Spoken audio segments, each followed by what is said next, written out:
श्री कृष्णा कहते हैं, संपूर्ण ब्रह्मांड का ज्ञान अत्यंत गुप्त है। भारत के आदिकालीन और वैदिक कालीन ग्रंथों में भी ब्रह्मांड की गुप्त बातों व रहस्यों के प्रति अनभिज्ञता प्रकट की गई है।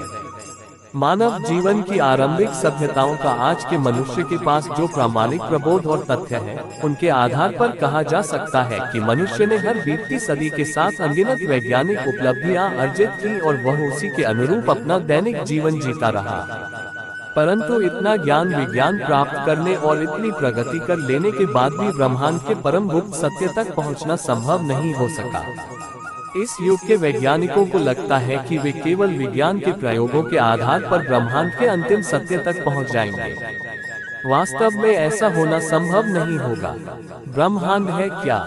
सर्वप्रथम आध्यात्मिक और वैदिक दृष्टि से यह जान लेना आवश्यक है।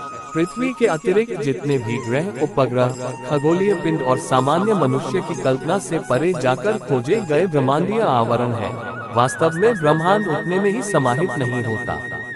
वैदिक और आध्यात्मिक साधना के बाद भारतीय ऋषियों, मुनियों, तपस्वियों व साधकों ने माना है कि ब्रह्मांड के वास्तविक केंद्र किसी भी जीव को पंचतत्वों से युक्त उसके जीवित तन के साथ कभी नहीं दिखाई दे सकते। पृथ्वी को छोड़ ब्रह्मांड के सभी वास्तविक केंद्र और स्थान केवल जीवात्मा को दृश्य श्रव्य होते हैं। ब्रह्मांड के गुप्त दुर्गम अनुभव जीवात्मा को भी तब हो पाते हैं जब वह भूलोक में अपनी पूरी जीवितावस्था में अध्यात्म वशीभूत हो, सांसारिक कल्याण की भाव तरंगों से संबद्ध रही हो।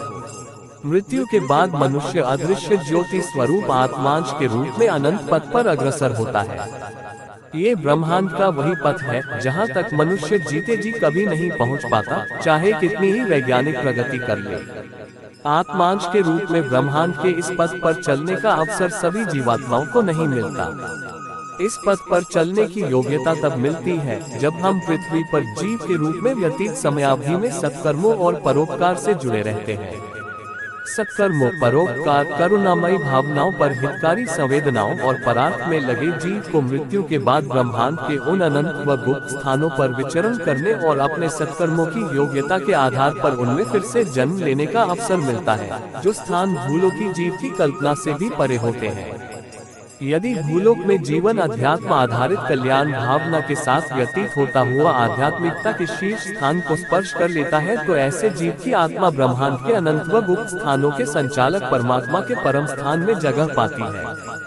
उसे जन्म मरण के दुष्चक्र से मुक्ति मिलती है और वह स्थिर आत्मानुभव के साथ पारलौकिक आनंद प्राप्त करता रहता है। इसलिए सभी मनुष्यों को अपना जीवन पर कल्याण व परोपकार में लगाकर आध्यात्मिक चिंतन मनन करना चाहिए। इस आध्यात्मिक प्रवृत्ति में रमे रहने से मनुष्य को जीवन लोक का हर उपलब्ध आनंद तो प्राप्त होता ही है, साथ साथ उसे चिरकाल तक परम सत्ता के आत्मानुभव में रमने का भी अवसर मिलता है। वीडियो को देखने के लिए आप सभी का धन्यवाद। मिलते हैं अगले वीडियो में, तब तक अपना ख्याल रखना। जय श्री कृष्ण।